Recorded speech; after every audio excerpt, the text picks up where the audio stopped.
신생아의 배꼽은 생후 7일에서 14일 사이에 자연스럽게 떨어집니다. 태어나면서부터 제대 탈락 후 3일 정도까지 세균에 감염되지 않도록 관리해 주어야 하는데요. 무엇보다 잘 말려주는 것이 중요해서 기저귀는 반드시 배꼽 밑으로 채워줍니다. 알코올 소독이나 클로로헥시드를 이용해 배꼽 주변을 소독해 주되 배꼽 주변을 손으로 살짝 벌려 세심하게 소독한 후 잘 말려줍니다. 빨간 약이라고 부르는 포비돈 요오드는 연약한 신생아 피부에 자극이 될 수 있어 가급적이면 사용하지 않는 것이 좋습니다. 배꼽이 떨어진 이후에도 빨갛게 붓거나 이상한 냄새가 나거나 육아종이 자라면 반드시 소아과를 방문해 전문의에게 상태를 확인해야 합니다.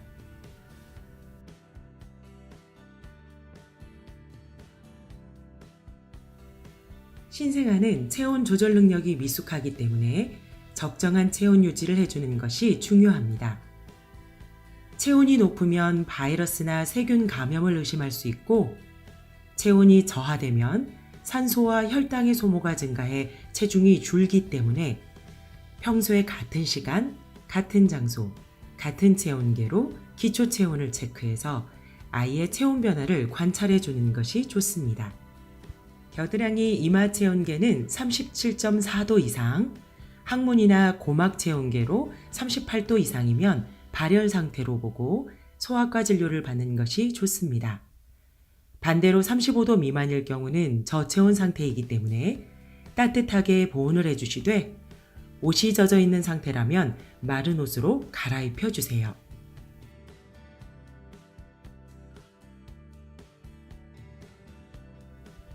하루 동안 아기가 변을 보는 횟수는 다양합니다. 모유 먹는 아기의 경우 7에서 8회, 분유 먹는 아기는 1에서 5회 정도인데요.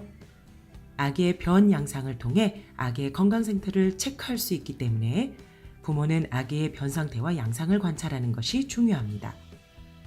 아기가 출생 후 보는 태변은 끈적거리는 진한 초록색으로 엄마 뱃속에서 먹었던 상피세포나 양수 등이 장에 쌓여 있다 배출되는 변입니다. 태변에 점액질이 조금 남아있는 이행변을 거쳐 점점 황금색 노란변을 보게 되는데요.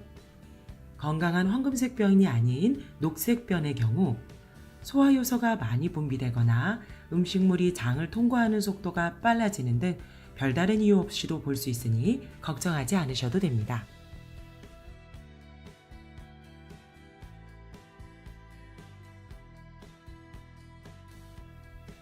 신생아의 머리는 아기가 산도를 지날 때 머리가 잘 빠져나올 수 있도록 대천문과 소천문 부분이 벌어져 있다가 뇌의 성장에 따라 두개골이 커가며 서서히 닫히게 되는데요. 소천문은 3개월 정도면 막히고 대천문은 14개월에서 18개월 사이에 막히게 됩니다. 대천문의 경우 숨구멍에서 맥박이 뛰는 듯한 움직임을 보실 수 있으며 압력이나 충격이 가해지지 않도록 조심하는 것이 좋습니다. 아이가 출생할 때 엄마의 골반을 통과하면서 압력에 의해 혈종이 생길 수 있는데요. 두피 연조직에 출혈성 부종이 있으면서 봉합선을 넘어 생기는 경우를 산류, 두개골을 감싸고 있는 막 아래에 출혈이 생기면서 봉합선을 넘지 않은 것을 두혈종이라고 합니다.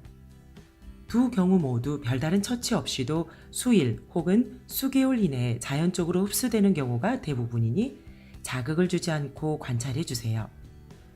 간혹 이로 인해 팔, 다리까지 황달이 심해지거나 아이가 발열, 기면, 청색증 등 이상 증세를 함께 보일 때는 소아과 전문의의 진료를 받는 것이 좋습니다.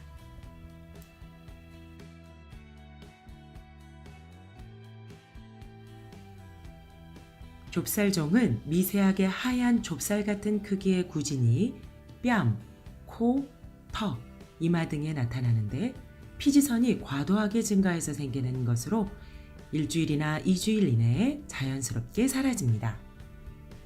황새반과 연어반의 경우 모세혈관의 확장에 의해 나타나는 반점들로 황새반은 주로 목 뒤에, 연어반은 주로 이마, 미간, 코, 입 주변 등에 나타납니다. 몽고반점처럼 성장하면서 서서히 사라지는 것이 일반적이며 지속될 경우 소아과나 피부과의 진료를 받는 것이 좋습니다.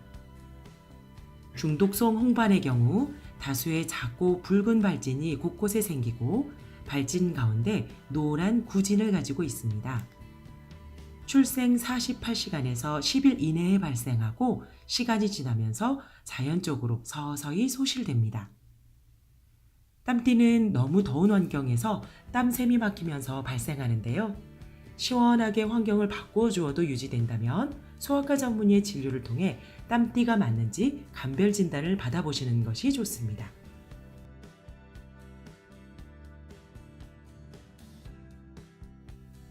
딸꾹질은 기저귀가 젖었거나 목욕 전후처럼 체온이 떨어질 때 발생하거나 수유 직후에 하는 경우가 많습니다. 젖은 기저귀는 갈아주고 모자를 씌워주는 등 따뜻하게 보온해주거나 분유, 모유 등을 조금 먹여 멈출 수 있도록 도와줍니다.